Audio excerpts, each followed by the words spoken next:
Hi guys and welcome to another video. So let's continue.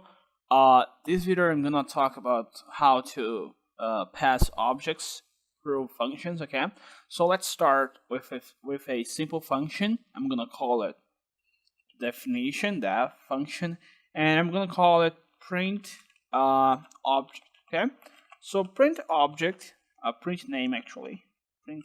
Let's call print text. Okay, print text, and we need to pass some object.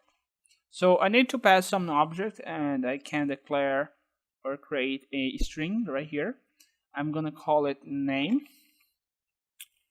So name is a local variable. Okay, you need to keep that in mind. This is a local one variable.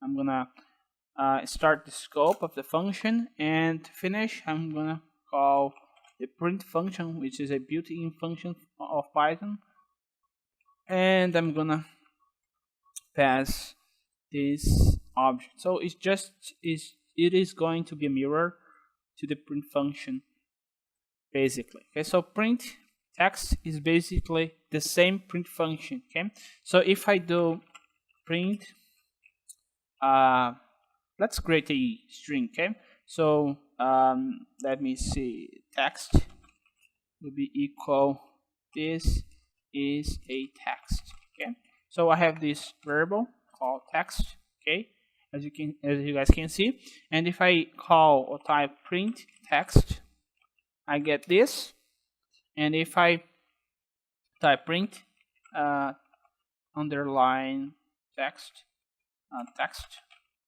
I get the same output. So the print function, the print text function, is a mirror to the print function. Okay, so that's how you can pass objects to functions.